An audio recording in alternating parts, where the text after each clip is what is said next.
আজকের পর থেকে গোটা আন্ডারওয়ার্ল্ড চলবে আমার কথায়। Okay bye. ফিল্মের ভিলেন স্টাইলে কন্টেন্ট বানিয়ে ভাইরাল হতে চেয়েছিলেন তুহিন, তাই তো কয়েকজন কিশোরকে সাথে নিয়ে বিভিন্ন স্টাইলে ভিলেনের অভিনয়ে ভিডিও বানাতেন। পরে তা এমডি তুহিন চৌধুরী নায়ক নামের একটি ফেসবুক পেজে আপলোড করতেন। কিন্তু তুহিনের এই ভিলেনের অভিনয় বাস্তবে রূপ নেয়। অটোরিকশা চালক মহিউদ্দিন ঈশাকে নৃশংসভাবে হত্যা করে।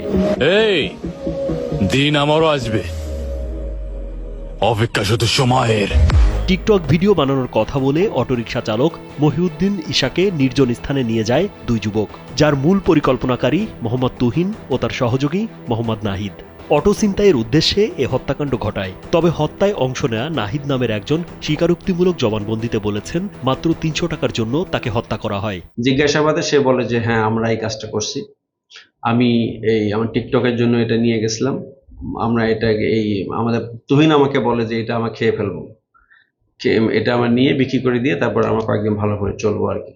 সম্প্রতি পুলিশ সুপারের কার্যালয়ে সংবাদ সম্মেলনে এ তথ্য জানান পুলিশ সুপার মোহাম্মদ আনোয়ার জাহিদ। এ সময় তিনি জানান, গেল 4 ফেব্রুয়ারি সকালে মহিউদ্দিন ঈশা তার অটোরিকশা নিয়ে বাড়ি থেকে বের হন। তুহিন ও নাহিদ পরিকল্পনা অনুযায়ী ঈশাকে টিকটক ভিডিও বানানোর কথা বলে পটুয়াখালীর 10 মিনা উপজেলার চাঁদপুরা গ্রামের নির্জন স্থানে নিয়ে যায়। পরে তারা ঈশার কাছে 300 টাকা দাবি করে। ঈশা টাকা দিতে রাজি না হলে কথা কাটাকাটির এক পর্যায়ে তুহিন ধারালো দা দিয়ে ঈশার গলায় ও শরীরের বিভিন্ন জায়গায় কুপিয়ে জখম করে। তরমুজের ক্ষেতের পাশে যায়, গিয়ে তখন তাকে বলে যে চল সামনে, ওখানে গিয়ে আমরা কথা বলবো।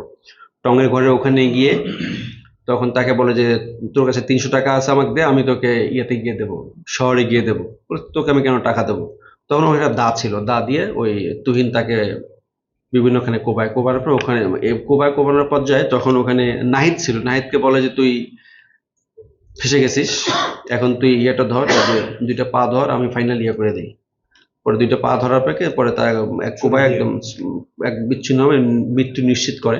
পরে ঈশার দেহ নিস্তেজ হয়ে গেলে তারা খড়কুটো দিয়ে মরদেহ ঢেকে রেখে অটোরিকশা নিয়ে পালিয়ে যায় আর ঈশার মোবাইল ফোন পুকুরে ফেলে দেয়। পরে 5 ফেব্রুয়ারি সকালে স্থানীয়রা তরমুজ খেতে একটি টং ঘরে মরদেহ দেখতে পেয়ে পুলিশে খবর দেয়। পরে পুলিশ মরদেহ উদ্ধার করে এবং তদন্ত শুরু করে। তথ্য প্রযুক্তির সহায়তায় নাহিদকে প্রথমে গ্রেপ্তার করা হয়। পরে তার দেওয়া স্বীকারোক্তির ভিত্তিতে 18 ফেব্রুয়ারি রাতে রাজধানীর কাফরুল থেকে তুহিনকে গ্রেপ্তার করা হয়।